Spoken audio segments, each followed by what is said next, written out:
نحمده ونصلي على رسوله الكريم أما بعد فأعوذ بالله من الشيطان الرجيم بسم الله الرحمن الرحيم رب اشرح لي صدري ويسر لي أمري واحلل عقدة من لساني يفقهوا قولي رب زدني علما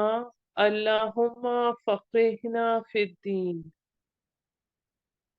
10واں پارہ وَاعْلَمُوا اور جان لو کہ جو غنیمت میں تمہیں ملے کوئی چیز تو اللہ کے لیے ہے اس کا 5واں حصہ اور رسول کے لیے اور رسول کے قرابت داروں یتیموں مسکینوں اور مسافروں کے لیے اگر ہو تم ایمان رکھتے اللہ پر اور اس پر جو نازل کیا ہم نے اپنے بندے پر فیصلے کے دن جس دن بھیڑی تھی دونوں فوجیں یعنی بدر کے دن جنگ بدر کی اور اللہ ہر چیز پر قادر ہے۔ اب اس آیت میں مال غنیمت کے حوالے سے تقسیم کی جو قانون ہے اس کی وضاحت کی جا رہی ہے۔ اس میں ایک بات میں آپ کو یہ بتاتی چلوں کہ بعثت کے بعد رسول اللہ صلی اللہ علیہ وآلہ وسلم کا کوئی ذریعہ معاش نہیں تھا۔ حضرت خدیجہ رضی اللہ تعالی عنہا نے آپ سے نکاح کے بعد اپنی ساری دولت ہر قسم کے تصرف کے لیے آپ کو پیش کرتی تھی، تو جب تک آپ مکہ میں رہے آپ کے ذاتی اخراجات اس سرمایے سے چلتے رہے، لیکن ہجرت کے بعد اس کا کوئی مستقل انتظام نہیں تھا، تو اس لیے یہ حکم دیا گیا کہ غنیمتوں میں سے 5واں حصہ مستقل طور پر بیت المال کو دے دیا جائے اور آپ صلی اللہ علیہ وآلہ وسلم کے ذاتی اخراجات ازواج مطہرات کا نفقہ اور آپ کے قرابت داروں کی کفالت بیت المال کے ذمے ہوگی۔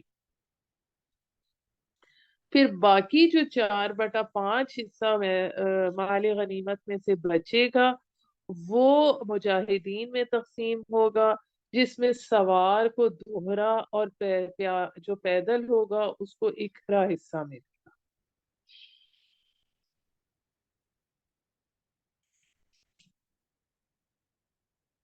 پھر اس کے بعد اگلی آیت نمبر 42 میں آتا ہے جب تھے تم قریبی ٹیلے پر،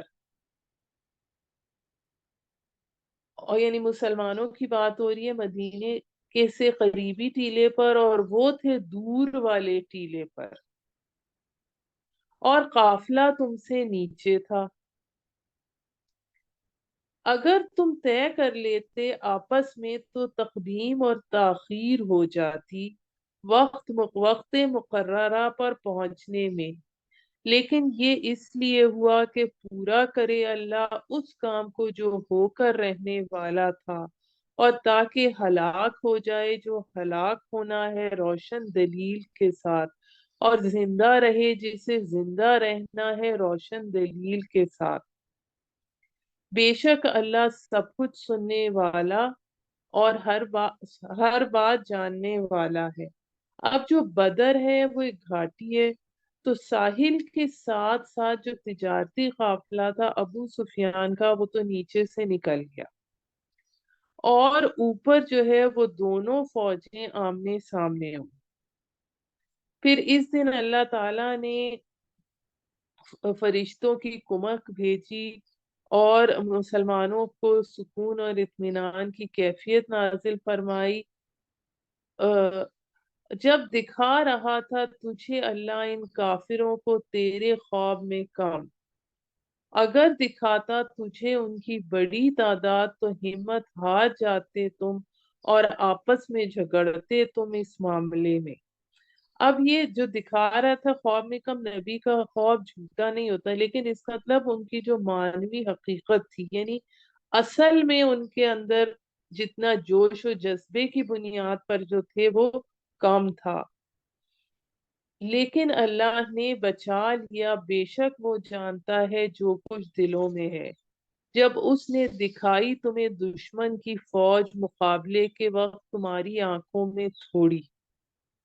اور دکھایا تم کو کم ان کی آنکھوں میں، مقصد یہ تھا تاکہ جنگ ہو،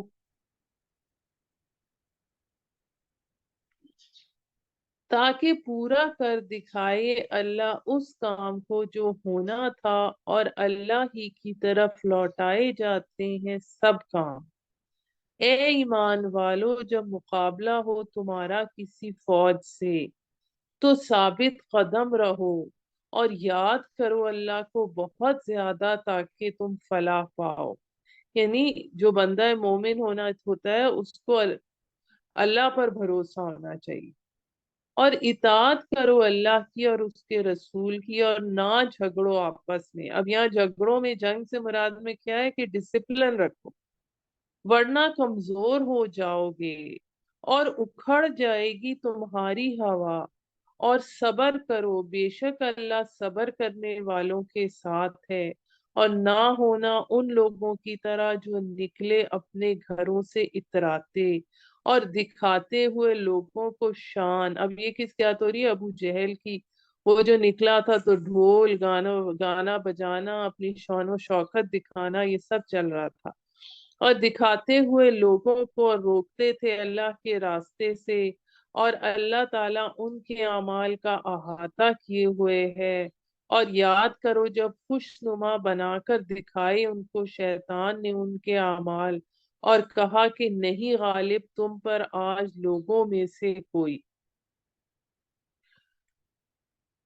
اور بے شک میں تمہارا ساتھی ہوں۔ پھر جب آمنا سامنا ہوا دونوں فوجوں کا تو وہ الٹا پھرا اپنی ایڑیوں پر، اور کہنے لگا میں بری ذمہ ہوں تم سے، بے شک میں دیکھ رہا ہوں وہ جو نہیں تم دیکھتے۔ اب چونکہ یہ فرشتے نوری مخلوق ہیں اور جن ناری مخلوق، تو یہ ایک دوسرے کا ان کا ایک تعلق تھا، دیکھ سکتے تھے۔ انسان نہیں دیکھ سکتا تھا، تو اس کو، ابلیس کو، یہ شیطان کو یہ پتہ لگ گیا کہ یہ فرشتے مدد کے لیے آ رہے ہیں۔ بے شک مجھے ڈر لگتا ہے اللہ سے، اور اللہ بہت سخت عذاب دینے والا ہے۔ جب کہنے لگے منافق اور وہ لوگ کہ جن کے دلوں میں مرض ہے، کہ دھوکے میں ڈال دیا ہے ان مسلمانوں کو ان کے دین نے۔ اب منافق کیا پیچھے سے کہہ رہے تھے کہ اتنے تھوڑے سے لوگ ہیں، ہتھیار ان کے پاس ہے نہیں، اور چلے یہ قریش سے ٹکرانے ہیں، اور جو کوئی بھروسہ کرے اللہ پر تو بے شک اللہ زبردست حکمت والا ہے۔ اور کاش تم دیکھ سکتے جب جان قبض کرتے ہیں کافروں کی فرشتے، ضربیں لگاتے ہیں ان کے چہروں پر اور ان کی پیٹھوں پر، کہتے ہیں چکھو مزہ عذاب جلا دینے والے کا، یہ بدلہ ہے اس کا جو تم نے آگے بھیجا اپنے ہاتھوں سے، اور یہ کہ اللہ نہیں ظلم کرتا بندوں پر۔ جیسا حال ہوا آل فرعون کا اور ان لوگوں کا جو ان سے پہلے تھے، کفر کیا انہوں نے اللہ کی نشانیوں کا، سو پکڑا ان کو اللہ نے ان کے گناہوں پر۔ بے شک اللہ بڑی قوت والا، سخت عذاب دینے والا ہے۔ یہ اس لیے کہ اللہ نہیں بدلتا کسی نعمت کو جو اس نے عطا کی کسی قوم کو، تا آکے وہ بدل ڈالیں اپنے دلوں کی حالت کو، اور یہ کہ اللہ ہر بات سننے والا، سب کچھ جاننے والا ہے۔ جیسا حال ہوا آل فرعون کا اور ان لوگوں کا جو ان سے پہلے تھے۔ اب جیسے اس سے پہلے قوم لوط تھی، قوم سمود، عاد، قوم نوح، قوم شعیب، جٹلایا انہوں نے نشانیوں کو اپنے رب کی، پھر ہلاک کر دیا ہم نے ان کو ان کے گناہوں پر، اور غرق کر دیا ہم نے آل فرعون کو، اور وہ سارے تھے ہی ظالم۔ یقیناً بدتر جانداروں میں اللہ کے نزدیک وہ لوگ ہیں جو کافر ہوئے سو وہ ایمان نہیں لاتے، یعنی انسان نما حیوان ہے جو صرف دنیا کی لذتوں میں پڑے ہوئے ہیں۔ وہ لوگ کہ تو نے عہد کیا ہے جن سے پھر توڑ ڈالتے ہیں اپنا عہد ہر مرتبہ، اور وہ نہیں ڈرتے اللہ سے۔ اب جیسا کہ ہم نے پہلے بات کی کہ جب نبی صلی اللہ علیہ وآلہ وسلم مدینہ آئے تھے تو آپ نے ارد گرد کے جو یہودی قبائل تھے ان سے معاہدے کیے ہوئے تھے، لیکن ان قبائل نے باری باری ان معاہدوں کو توڑا، ان کے خط پکڑے گئے، ان کی معاہدے کی خلاف ورزی پکڑی گئی۔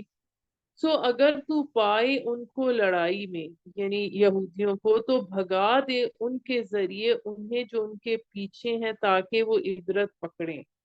یعنی اب یہ جو آیت آ رہی ہے کہ انڈیویجول کے لیے آ رہی ہے۔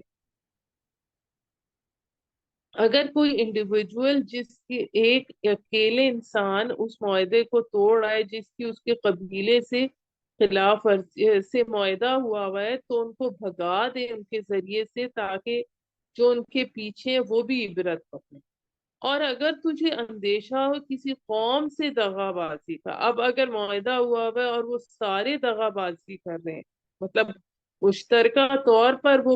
قبیلہ یا قوم جو ہے وہ وعدہ توڑ رہی ہے، جیسے صلح حدیبیہ کے وقت ہوا تھا، تو پھینک دو ان کی طرف ان کا عہد برابر برابر۔ تو پھر معاہدہ ٹوٹنے کا زور و شور سے اعلان کر دو کہ اب معاہدہ قائم نہیں رہا، کیونکہ تم نے معاہدہ توڑ دیا، اس لیے ہماری طرف سے معاہدہ ٹوٹ گیا۔ بے شک اللہ نہیں پسند کرتا دغا بازوں کو۔ اور نہ گمان کریں وہ لوگ جنہوں نے کفر کیا کہ وہ سبقت لے گئے ہیں، بے شک وہ ہمیں عاجز نہیں کر سکتے۔ تیار رکھو ان کے لیے جو کچھ تم سے ہو سکے قوت اور پلے ہوئے گھوڑوں سے، کہ دھاک بٹھاؤ اس کے ذریعے اللہ کے دشمن اور اپنے دشمن پر اور دوسروں پر جو ان کے علاوہ ہیں۔ نہیں جانتے تم ان کو، اللہ جانتا ہے ان کو۔ اور جو خرچ کرو گے تم کوئی چیز اللہ کی راہ میں، تو پوری پوری لوٹائی جائے گی تمہاری طرف، اور تمہارے ساتھ ظلم نہیں کیا جائے گا۔ یعنی اللہ کی راہ میں جو تم خرچ کرو گے تمہیں اس سے کہیں زیادہ اجر دیا جائے گا، جیسے سورہ بقرہ میں ہم کیا پڑھ چکے کہ 700 گنا تک اس کا اجر دیا جائے گا۔ اگر وہ مائل ہو صلح کی طرف تو آمادہ ہو جاؤ تم بھی اس کے لیے۔ یعنی پھر اب یہ نہ ڈرو کہ وہ چاکو چال چل رہے ہیں، اور بھروسہ کرو اللہ پر، بے شک وہی ہے ہر بات سننے والا، سب کچھ جاننے والا۔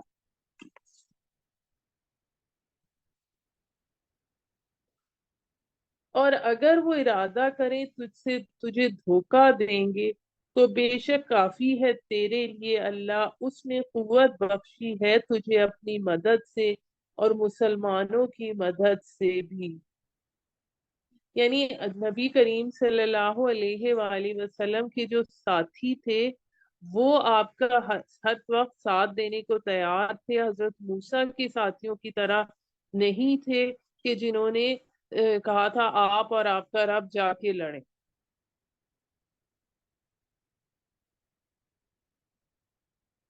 اور الفت ڈال دی ان کے دلوں میں، اگر تو خرچ کرتا جو کچھ زمین میں ہے سب کا سب، تو بھی نہ الفت ڈالتا ان کے دلوں میں، مگر اللہ نے الفت ڈال دی ان میں، بے شک وہی غالب حکمت والا ہے۔ یہ آیت پڑھی جاتی ہے کہ گھر کے خاندان کے افراد کے آپس میں محبت بڑھانے کے لیے اس آیت کو کثرت سے پڑھ سکتے ہیں۔ اے نبی کافی ہے تجھ کو اللہ اور ان کے لیے جو تیری اتباع کرتے ہیں مسلمانوں میں سے۔ اے نبی ترغیب دیجئے مومنوں کو جنگ کی، اگر ہوں تم میں سے 20 ثابت قدم رہنے والے تو غالب آئیں گے وہ 200 پر۔ اور اگر ہو تم میں سے 100 تو غالب آئیں گے وہ 100 پر،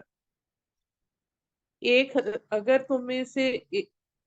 اگر ہوں تم میں سے 100 تو غالب آئیں گے وہ 1000 ایسے دشمنوں پر جو کافر ہیں، اس واسطے کہ وہ لوگ نہیں سمجھ رکھتے۔ اب یہ جو اس میں تناسب بتایا گیا، جو پروپورشن بتائی گئی ہے، وہ ان کے مسلمانوں کے جذبے کے حوالے سے۔ اب جو آگے ہمارے پاس آگے آ رہا ہے، جب نئے مسلمان بھی شامل ہو گئے تھے، اوسط میں کمزوری آ گئی، تو پھر کیا ہوا کہ اب بوجھ ہلکا کر دیا اللہ نے تم پر سے، اور جان لیا تم میں کچھ کمزوری ہے، یعنی کہ نئے مسلمان آگے، ان میں وہ جوش و جذبہ دین کا نہیں ہے جو پہلوں میں تھا۔ بس اگر ہو تم میں سے 100 ثابت قدم رہنے والے تو غالب آئیں گے 200 پر، اور اگر ہو تم میں 1000 تو غالب آئیں گے 2000 پر، اللہ کے حکم سے، اور اللہ ثابت قدم رہنے والوں کے ساتھ ہے۔ نہیں ہے مناسب نبی کے لیے کہ ہوں اس کے پاس قیدی، جب تک کہ خون ریزی نہ کرے زمین میں، یعنی قیدی زندہ ہو۔ تم چاہتے ہو فائدے دنیا کے، جبکہ اللہ چاہتا ہے آخرت کی بھلائی، اور اللہ زبردست حکمت والا ہے۔ اب ہمارے پاس یہ جو آیات آ رہی ہیں، یہ اس حوالے سے آ رہی ہیں کہ جو غزوہ بدر میں قریش کے 70 قیدی جو پکڑے گئے تھے، ان کے سلسلے میں چونکہ حضرت ابو بکر صدیق اور نبی صلی اللہ علیہ وآلہ وسلم نے یہ فیصلہ کیا تھا، جو کہ ان کی نرم طبیعت تھی، تو یہ فیصلہ کیا تھا کہ ان کو فدیہ دے کر آزاد کر دیا جائے، جبکہ حضرت عمر رضی اللہ تعالیٰ عنہ جو تھے، وہ اس حق میں تھے کہ یہ جو سارے ہیں یہ قریش کے ائمۃ الکفر ہیں، تو ان کو قتل کر دیا جائے۔ فیصلہ وہی ہوا جو نبی صلی اللہ علیہ وآلہ وسلم اور حضرت ابو بکر صدیق رضی اللہ تعالیٰ عنہ نے کیا تھا، لیکن پھر اس پر اللہ تعالیٰ کی سختی، اللہ تعالیٰ نے کہا نہیں، کہ اصل میں ہونا یہ چاہیے تھا کہ ان کو قتل کر دینا چاہیے تھا تاکہ کفر کا سر کچلا جائے۔ ہمارے پاس اسی چیز کی ڈیٹیل سورہ محمد کی آیت نمبر 4 میں بھی آتی ہے۔ اگر نہ ہوتا اللہ کا پہلے سے لکھا ہوا تو ضرور پہنچتا تم کو اس فدیے کے لینے میں عذاب بہت بڑا۔ پس کھاؤ جو تم کو مال غنیمت، کھاؤ جو تم کو ملا مال غنیمت میں کہ وہ حلال پاکیزہ ہے، اور ڈرو اللہ سے، یقیناً اللہ بڑا بخشنے والا، نہایت رحم کرنے والا ہے۔ اے نبی کہہ دیجئے ان سے جو تمہارے قبضے میں ہیں قیدی، اگر معلوم ہوا اللہ کو کہ تمہارے دلوں میں کچھ بھلائی ہے تو وہ تو عطا کرے گا تم کو بہتر اس سے جو لیا گیا تم سے، اور بخش دے گا تمہیں، اور اللہ بخشنے والا نہایت رحم کرنے والا ہے۔ اور اگر ارادہ رکھتے ہیں تیرے ساتھ دغا کا تو بے شک دغا کر چکے ہیں وہ اللہ سے اس سے پہلے، پھر قبضے میں کر دیا تمہارے ان کو، اللہ سب کچھ جاننے والا، بڑی حکمت والا ہے۔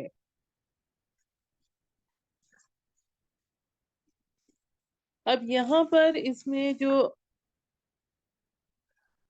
جو صورتحال تھی، تھوڑا سا میں آپ کو اس اس کے حوالے سے بتاتی چلوں کہ جو اس وقت بدر کے قیدی بن کے آئے تھے، اس میں خود نبی صلی اللہ علیہ وآلہ وسلم کے حقیقی چچا حضرت عباس بن عبد المطلب بھی قیدیوں میں شامل تھے۔ ان کے بارے میں بھی یہ گمان تھا کہ وہ ایمان تو لا چکے تھے، مگر انہوں نے اپنے ایمان کا اعلان نہیں کیا تھا۔ تو جس وقت حضرت عباس رسیوں میں بندھے ہوئے تھے، ان کے بند بہت سخت تھے، تکلیف کے باعث جب وہ کراہتے تو حضور صلی اللہ علیہ وآلہ وسلم کی آواز سن کر بے چین ہو جاتے، آپ ان کی آواز سن کر بے چین ہو جاتے، مگر آپ صلی اللہ علیہ وآلہ وسلم نے ان کے لیے کسی رعایت کی خواہش کا اظہار نہ فرمایا۔ تاہم ان کی تکلیف جب آپ پر زیادہ گراں گزری تو آپ نے حکم دیا کہ تمام قیدیوں کے بند ڈھیلے کر دیے جائیں۔ اسی طرح آپ صلی اللہ علیہ وآلہ وسلم کے داماد ابو العاص بھی قید ہو کر آئے تھے۔ جب آپ کی بڑی صاحبزادی حضرت زینب نے اپنے شوہر کو چھڑانے کے لیے اپنا ہار فدیے کے طور پہ بھیجا اور یہ ہار ان کو حضرت خدیجہ نے ان کی شادی کے موقع پر دیا تھا، تو حضور صلی اللہ علیہ وآلہ وسلم کے لیے بڑی رقت آمیز صورتحال پیدا ہو گئی۔ جب آپ نے وہ ہار دیکھا تو آپ کی آنکھوں میں آنسو آ گئے۔ حضرت خدیجہ کے ساتھ گزاری ہوئی ساری زندگی آپ کی خدمت گزاری، آپ کی وفا شعاری ان کی آنکھوں کے سامنے آ گئی۔ تو آپ صلی اللہ علیہ وآلہ وسلم نے فرمایا کہ آپ لوگ اگر اجازت دیں تو یہ ہار واپس کر دیا جائے تاکہ ماں کی نشانی بیٹی کے پاس ہی رہے۔ چنانچہ سب کی اجازت سے وہ ہار واپس کر دیا گیا۔ یعنی یہ جو قیدی تھے ان میں اکثر ان کے آپس میں گہری خونی رشتے تھے، اور ایک کیونکہ سب ایک ہی قبیلے ایک ہی خاندان سے تعلق رکھتے تھے۔ اب ہم آگے اس سورت کی جو کنکلوڈنگ آیات ہیں وہ پڑھتے ہیں، آیت نمبر 72 سے۔ بے شک جن لوگوں نے ایمان قبول کیا اور ہجرت کی اور جہاد کیا اپنے مالوں اور جانوں سے اللہ کی راہ میں، اور جنہوں نے جگہ دی مہاجرین کی، یعنی انصار، مدد کی، وہی لوگ ایک دوسرے کے دوست ہیں۔ اور جو ایمان لائے مگر نہ ہجرت کی تو کچھ سروکار نہیں تمہیں ان کی رفاقت سے ذرا بھی تاکہ وہ ہجرت کریں۔ اگر وہ مدد چاہیں تم سے دین کے معاملے میں تو لازم ہے تم پر ان کی مدد کرنا، مگر اس قوم کے خلاف نہیں کہ تمہارے اور ان کے درمیان کوئی معاہدہ ہو، اور اللہ جو کچھ تم کرتے ہو اس کو دیکھتا ہے۔ یعنی مدینہ میں ہجرت کے بعد مسلمان معاشرہ علیحدہ علیحدہ دو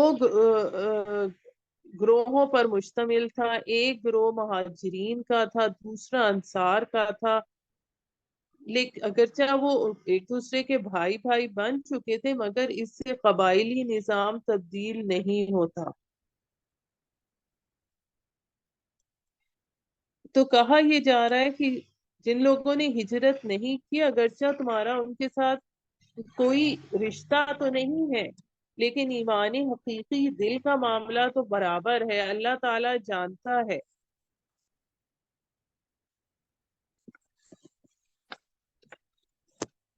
پھر اس کے بعد اس سے اگلی آیت میں آتا ہے، اور جو لوگ کافر ہیں ایک دوسرے کے دوست ہیں،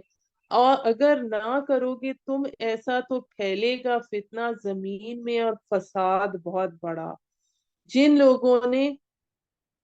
یعنی اب اس میں یہاں بھی یہ بتایا جا رہا ہے کہ ہجرت نہ کرنے والے جو اب کافروں کے ساتھی ہیں، اور جن لوگوں نے ایمان قبول کیا اور ہجرت کی اور جہاد کیا اللہ کی راہ میں، اور جن لوگوں نے جگہ دی اور مدد کی مہاجرین کی، یہی لوگ ہیں ایمان والے حقیقت میں۔ اب یہی چیز جو میں نے آپ کو اس صورت کے سٹارٹ میں بتائی تھی، اولئک هم المؤمنون حقا کے الفاظ آئے تھے، وہی الفاظ یہاں پر بھی آ رہے ہیں جو ہمیں یہ بتاتے ہیں کہ حقیقی مومن ہونے کے لیے یقینی قلبی ہونا ضروری ہے اور جہاد کرنا ضروری ہے، جبکہ ایک مسلمان ہونے کے لیے تو جو کلمہ، نماز، روزہ، زکوٰۃ اور حج جو ہے وہ بیسکس ہیں، جبکہ حقیقی مومن ہونے کے لیے اللہ پر بھروسہ، توکل اور اللہ کی راہ میں جہاد ضروری ہے۔ اور پھر جو اس کے اثرات ہوتے ہیں مرتب، وہ ہم نے وہاں پر سورت کی سٹارٹ میں پڑھے تھے کہ جب وہ اللہ کا کلام سنتے ہیں تو ان کے دل لرز اٹھتے ہیں۔ اس کے بعد آیت نمبر 75 میں ہم جاتے ہیں، اور وہ لوگ جنہوں نے ایمان قبول کیا بعد میں اور ہجرت کی اور جہاد کیا تمہارے ہمراہ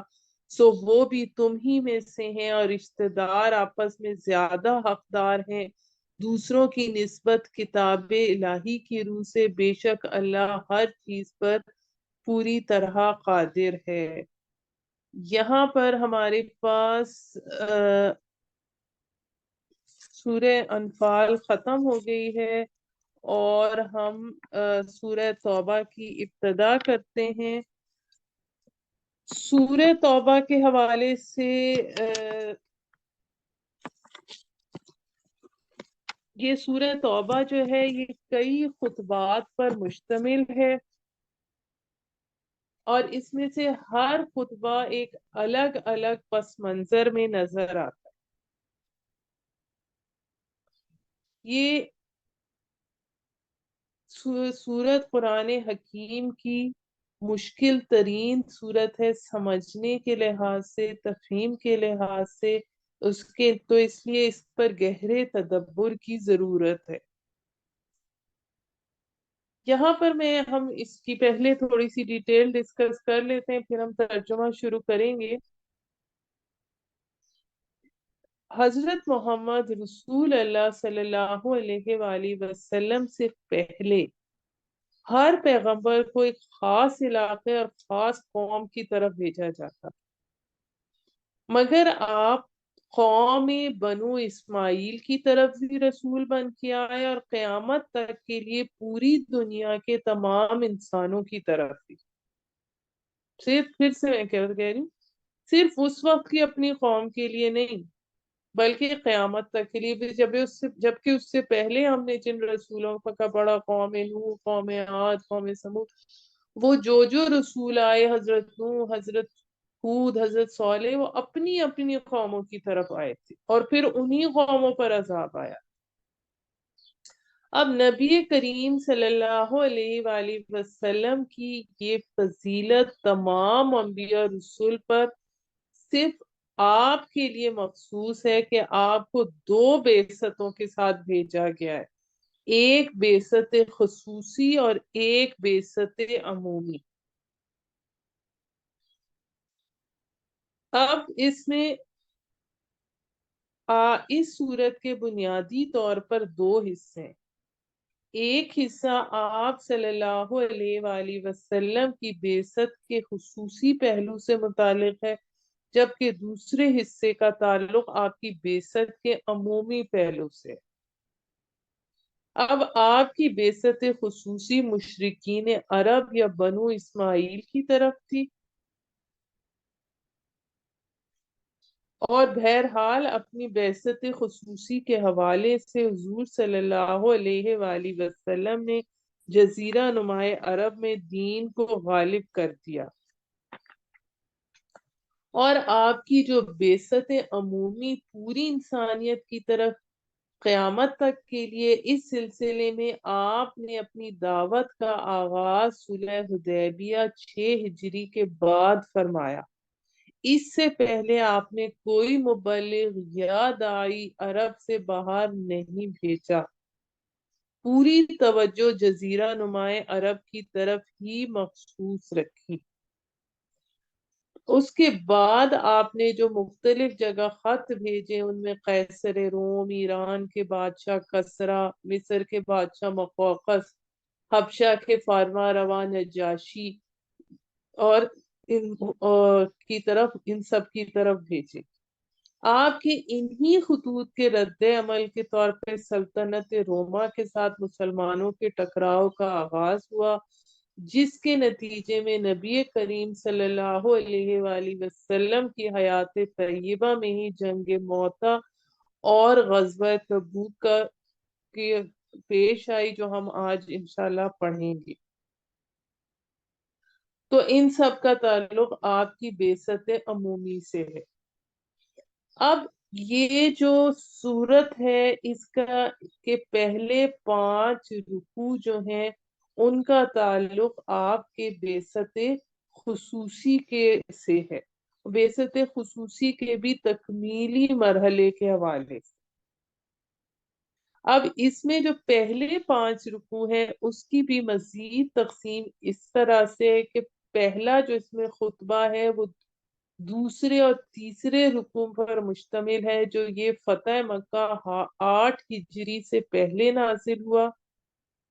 اور اس میں مسلمانوں کو فتح مکہ کے لیے نکلنے پر آمادہ کیا جا رہا ہے،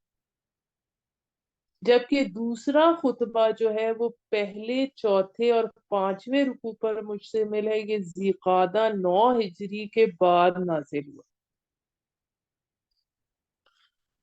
اور اس موضوع یہ وہی آیات ہیں جن کے ساتھ حضور صلی اللہ علیہ وآلہ وسلم نے حضرت علی کو قافلہ حج کے پیچھے بھیجا۔ اس کی تفصیل اس طرح سے ہے کہ 9 ہجری میں حضور صلی اللہ علیہ وآلہ وسلم خود حج پر تشریف نہیں لے کر گئے تھے۔ اس سال آپ نے حضرت ابو بکر صدیق رضی اللہ تعالی عنہ کو امیر حج بنا کر بھیجا تھا۔ حج کا یہ قافلہ ذی القعدہ 9 ہجری میں روانہ ہوا۔ یہ آیات قافلے کے روانہ ہونے کے بعد نازل ہوئی، چنانچہ آپ نے حضرت علی کو قافلے کے پیچھے بھیجا کہ حج کے موقع پر علی علی اعلان یہ آیات سب کو سنا دے۔ سن 9 ہجری کے اس حج میں مشرکین مکہ بھی شامل تھے، چنانچہ وہاں حج کے اجتماع میں حضرت علی نے یہ آیات خصوصی اعلان کے طور پر سنائی۔ یہ ان آیات کے تحت مشرکین کے ساتھ ہر قسم کے معاہدے سے اعلان برات کر دیا گیا اور واضح کر دیا گیا ہے کہ آئندہ کوئی مشرک حج کے لیے نہیں آئے گا۔ مشرکین عرب کے لیے 4 ماہ کی مہلت کا اعلان کر دیا گیا ہے کہ اس مہلت سے فائدہ اٹھاتے ہوئے وہ ایمان لانا چاہیں تو لے آئیں، ورنہ ان سب کو قتل کر دیا جائے گا۔ یعنی آپ یوں سمجھیں کہ جو عذاب کی پہلی قسط ان پر غزوہ بدر کی صورت میں نازل ہوئی، یہاں پر عذاب کی دوسری قسط ان کو آخری کے طور پر انہیں الٹیمیٹم دیا گیا ہے کہ تمہارے پاس سوچنے اور فیصلہ کرنے کے لیے 4 ماہ ہیں۔ اس مدت میں ایمان لانا چاہو تو لے آؤ، ورنہ قتل کر دیے جاؤ گے۔ اب اس میں یہ آپشن خود بخود موجود تھا کہ چاہیں تو جزیرہ نمائے عرب سے باہر بھی جا سکتے۔ تو یہ یہاں پر اس کا تکمیلی مرحلہ ہے یہ اس حوالے سے۔ اور پھر جو 5 رکوع کے بعد 5 سے جو چھٹے سے آخر تک 11ویں رکوع تک ہیں، اس میں حضور صلی اللہ علیہ وآلہ وسلم کی بعثت عمومی کا سے متعلق ہے، اور اس کا مرکزی موضوع غزوہ تبوک ہے۔ اور کچھ اس میں آیتیں تبوک جاتے ہوئے، کچھ دوران سفر نازل ہوئیں، چند آیات تبوک میں قیام کے دوران، اور کچھ واپسی پر نازل ہوئیں۔ اب ہم سورہ توبہ شروع کرتے ہیں۔ اب اس میں یہاں پر میں یہ آپ کو یہ بھی بتاتی چلوں کہ اس سورت کے شروع میں بسم اللہ نہیں لکھی جاتی، کیونکہ حضرت علی کہتے ہیں بسم اللہ میں امان ہے، اور لیکن یہ جو ہے یہ سورت چونکہ ننگی تلوار لے کے نازل ہوئی ہے کفار کے لیے، اس لیے اس کے شروع میں اس میں رحمت کا وہ پہلو نہیں ہے، اس لیے اس میں کے شروع میں بسم اللہ نہیں پڑھی جاتی۔ اعلان سورہ توبہ، اعلان برات ہے اللہ اور اس کے رسول کی طرف سے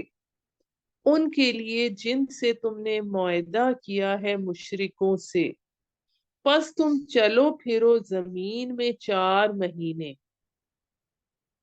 جن سے کوئی میعادی معاہدہ نہیں ہوا ان کے لیے ان جنرل،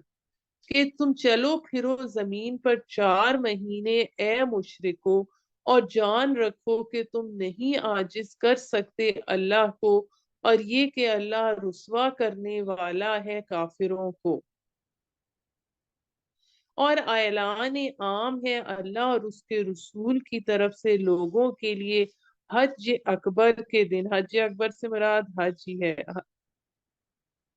کے دن یہ کہ اللہ بریء ذمہ ہے مشرکوں سے اور اس کا رسول بھی، پس اگر تم توبہ کر لو تو بہتر ہے،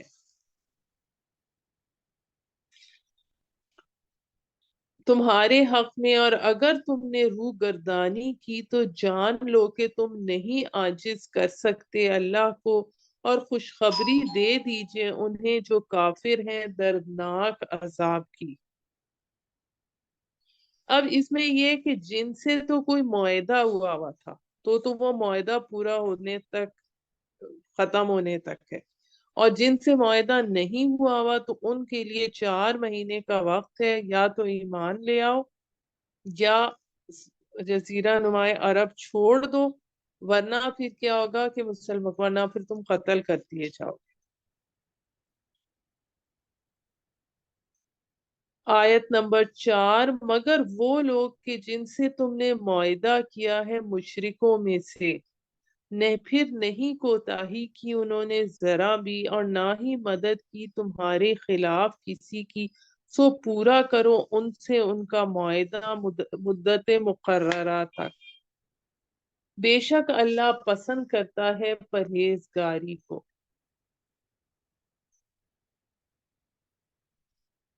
پرہیزگاروں کو، پھر جب گزر جائیں مہینے حرمت والے تو قتل کرو مشرکوں کو جہاں پاؤ انہیں، اور پکڑو انہیں اور گھیرو انہیں اور بیٹھو ان کے لیے ہر ایک گھات میں، پھر اگر وہ توبہ کر لیں اور قائم کریں نماز اور دیا کریں زکوٰۃ تو چھوڑ دو ان کا راستہ، بے شک اللہ بخشنے والا نہایت رحم کرنے والا ہے۔ اور اگر کوئی شخص مشرکوں میں سے پناہ مانگے تجھ سے تو پناہ دے دو یہاں تک کہ وہ سن لے کلام الہی، پھر پہنچا دو اسے امن کی جگہ، یہ اس لیے کہ وہ لوگ نہیں جانتے۔ یعنی اگر کوئی شخص ٹائم مانگتا ہے تو تم اسے ٹائم دو کہ وہ کلام الہی سنے، پھر وہ ایمان لانا چاہے تو جو اس کے مطابق فیصلہ کرے، کیوں کر ہو سکتا ہے مشرکوں سے معاہدہ اللہ کے اور اس کے رسول کے نزدیک۔ اب یہ جو ہمارے پاس دو رکوع آ رہے ہیں، یہ فتح مکہ سے پہلے کے جنگ کی تیاری کے حوالے سے ہیں، 8 ہجری میں نازل ہوئے ہیں۔ کیوں کر ہو سکتا ہے مشرکوں سے معاہدہ اللہ کے اور اس کے رسول کے نزدیک، بجز اس کے کہ جن سے معاہدہ کیا تم نے نزدیک مسجد حرام کے، یعنی صلح حدیبیہ، پس جب تک وہ سیدھے رہیں تمہارے ساتھ تو سیدھے رہو تم بھی ان کے ساتھ، بے شک اللہ پسند کرتا ہے پرہیزگاروں کو۔ اب اس میں جو صلح حدیبیہ ہوا تھا اس کے حوالے سے مسلمان اور کفار مکہ اس بات کے پابند تھے کہ فریقین نہ تو ایک دوسرے پر حملہ آور ہوں گے اور نہ ایک دوسرے کے قبائل کے مابین جو معاہد جو ان کے ساتھی بنے ہوئے ہیں قبائل کے مابین جنگ کی صورت میں کوئی بھی ان کا مددگار ہوگا، مگر قریش نے اپنا عہد توڑ ڈالا، یعنی اپنے معاہد قبیلہ بنو بکر کی بنو خزاعہ مسلمانوں کے معاہد پر چڑھائی میں ان کی مدد کی، نتیجتاً معاہدہ صلح باطل ہو گیا، اور کفار مکہ کی طرف سے ابو سفیان تجدید معاہدہ کے لیے مدینہ منورہ آیا، مگر رسول صلی اللہ علیہ وآلہ وسلم نے صلح کی خلاف ورزی کی سنگینی کے پیش نظر تجدید معاہدہ سے انکار کر دیا، اور آپ نے 8 ہجری میں ان پر چڑھائی کی اور مکہ فتح کر لیا۔ کیوں کر ہو صلح مشرکین سے، اگر وہ قابو پا جائیں تم پر، نہ لحاظ کریں تمہاری قرابت کا اور نہ کسی عہد کا، راضی کرتے ہیں تمہیں اپنی زبانی باتوں سے اور انکار کرتے ہیں ان کے دل، اور ان کی اکثریت فاسق ہے۔ بیچ ڈالا اللہ کی نشانیوں کو تھوڑی قیمت پر روکنے لگے لوگوں کو اللہ کی راہ سے، بے شک برے ہیں وہ کام جو وہ کر رہے ہیں۔ نہیں لحاظ کرتے کسی مسلمان کے بارے میں قرابت کا اور نہ کسی عہد کا، یہی لوگ ہیں حد سے گزرنے والے۔ پس اگر وہ توبہ کر لیں اور قائم کریں نماز اور دیا کریں زکوٰۃ تو وہ بھائی ہیں تمہارے دین میں، اور ہم مفصل بیان کرتے ہیں آیات ان کے لیے جو جانتے ہیں۔ اور اگر توڑ ڈالیں اپنی قسمیں بعد عہد کرنے کے اور تان کریں تمہارے دین میں، تو جنگ کرو کفر کے سرغنوں سے۔ اب یہاں کفر کے سرغنوں سے مراد قریش ہیں، کیونکہ کعبہ کے متولی وہ تھے، بتوں کے مجاور تھے۔ بے شک یہ ایسے ہیں کہ نہیں قسموں کا ان کی کچھ اعتبار، شاید وہ باز آ جائیں۔ کیا نہیں لڑو گے تم ایسے لوگوں سے جنہوں نے توڑ دی قسمیں، یعنی معاہدہ توڑ دیا اور قصد کیا نکالنے کا رسول کو ملک سے، اور وہی تھے کہ زیادتی کی ابتدا کرنے والے پہلے۔ کیا تم ان سے ڈرتے ہو؟ اب یہ سرچنگ کویسچن، کیا تم ان سے ڈرتے ہو؟ اللہ زیادہ مستحق ہے کہ اس سے ڈرو اگر ہو تم مومن، اور جنگ کرو ان سے تاکہ عذاب دے ان کو اللہ تمہارے ہاتھوں سے، اور رسوا کرے انہیں، اور غالب کر دے تم کو ان پر، اور ٹھنڈے کرے دل مسلمانوں کے، اور مٹا دے جلن ان کے دلوں کی، اور توبہ قبول کرتا ہے اللہ جس کی چاہتا ہے، اور اللہ سب کچھ جاننے والا بڑی حکمت والا ہے۔ کیا تم نے یہ سمجھ رکھا ہے کہ چھوڑ دیے جاؤ گے، حالانکہ نہیں جانا اللہ نے ان کو جو جہاد کرتے ہیں تم میں سے، اور نہیں بنایا انہوں نے سوائے اللہ کے اور اس کے رسول کے اور مومنین کے کوئی رازدار، اور اللہ اس سے باخبر ہے جو تم کرتے ہو۔ اب یہ جو آیت نمبر 16 ہے یہ ہم پہلے ہی پڑھ چکے ہیں کہ سورہ بقرہ کی آیت نمبر 214، آل عمران کی آیت نمبر 142، اور یہ سورہ توبہ کی آیت نمبر 16، یہ سب ایک ہی الفاظ سے شروع ہو رہی ہیں، اور ان کے ڈیجٹس کو تینوں کو جو الگ الگ ایڈ کریں تو سب کا سم 7 آتا ہے۔ نہیں ہے کام مشرکوں کا کہ آباد کریں مسجدیں اللہ کی گواہی دیتے ہوئے اپنے اوپر کفر کی، یہ وہ لوگ ہیں کہ اکارت گئے اعمال ان کے، اور آگ میں وہ ہمیشہ رہیں گے۔ اب جو کفار جو مشرک جو کام کرتے تھے کہ حاجیوں کو پانی پلانا وغیرہ، تو یہ ان کے کسی کام نہیں آئے گا۔ در حقیقت وہی آباد کرتا ہے مسجد اللہ کی جو ایمان لایا اللہ پر اور روز آخرت پر، اور جس نے قائم کی نماز اور ادا کی زکوٰۃ، اور نہ ڈرا بجز اللہ کے۔ امید ہے کہ یہی لوگ ہوں گے ہدایت پانے والوں میں سے۔ کیا ٹھہرا لیا تم نے پانی پلانا حاجیوں کو اور بسانا مسجد حرام کو برابر اس شخص کے جو ایمان لایا اللہ پر اور روز آخرت پر، اور جہاد کیا راہ میں اللہ کی؟ نہیں ہے یہ یکساں اللہ کے نزدیک، اور اللہ نہیں ہدایت دیتا ظالم لوگوں کو۔ جو لوگ ایمان لائے اور ہجرت کی اور جہاد کیا اللہ کی راہ میں اپنے مالوں سے اور اپنی جانوں سے، بہت بڑے ہیں درجے میں اللہ کے نزدیک، اور وہی ہے مراد پانے والے۔ بشارت دیتا ہے ان کو ان کا رب اپنی طرف سے رحمت کی اور خوشنودی کی، اور ان کے لیے جنتوں کی جس میں نعمتیں ہیں پائیدار، رہیں گے وہ لوگ ان میں ہمیشہ ہمیشہ، بے شک اللہ کے ہاں ہے اجر بڑا۔ اے ایمان والو، نہ بناؤ اپنے آباء و اجداد کو اور اپنے بھائیوں کو دوست اگر وہ ترجیح دیں کفر کو ایمان پر،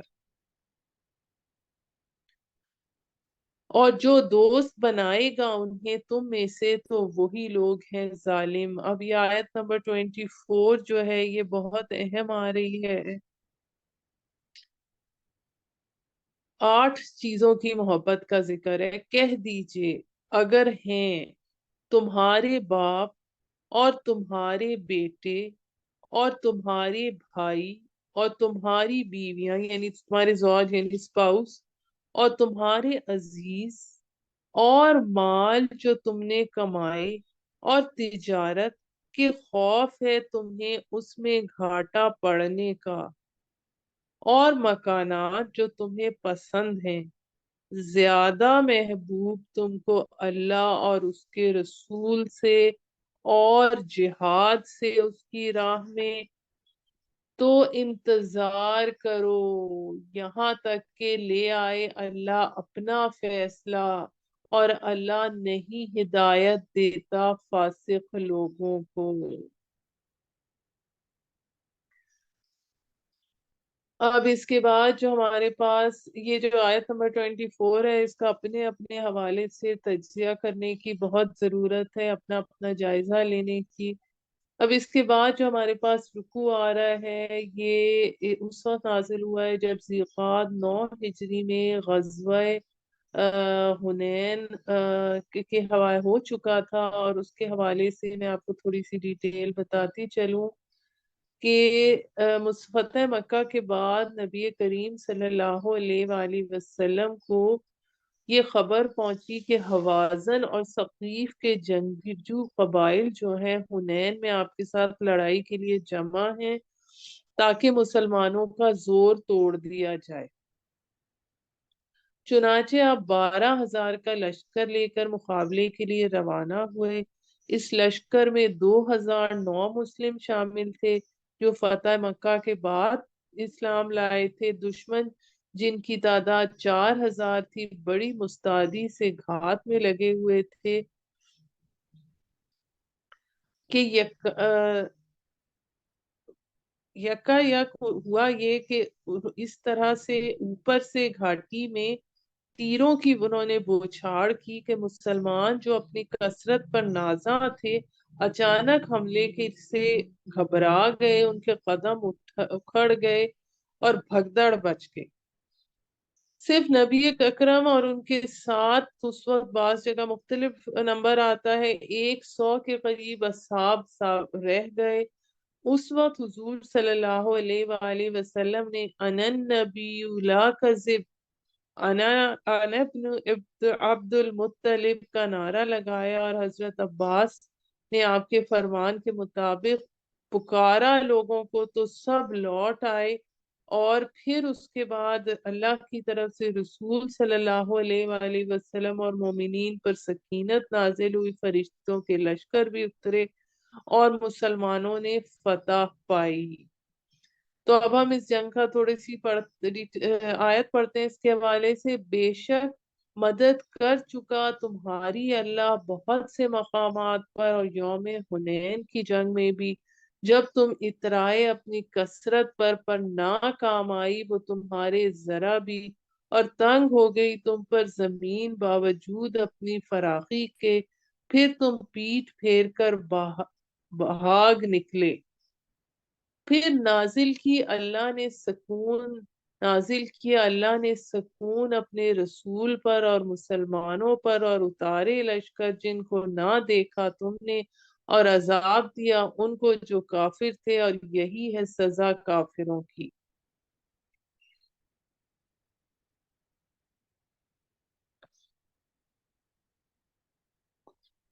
پھر توبہ نصیب کرے گا اللہ اس کے بعد جس کو چاہے گا، اور اللہ بہت بخشنے والا نہایت رحم والا ہے۔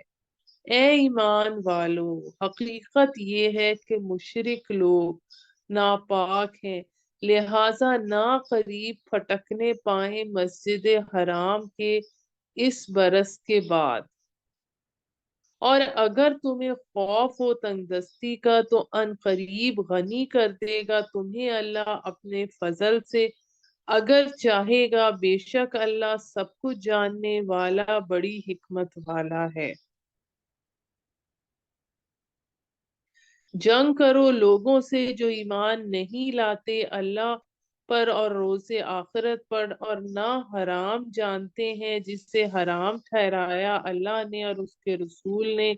اور نہیں مانتے دین حق کو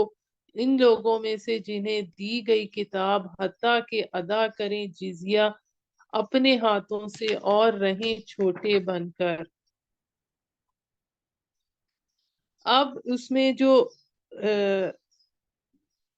ان جنرل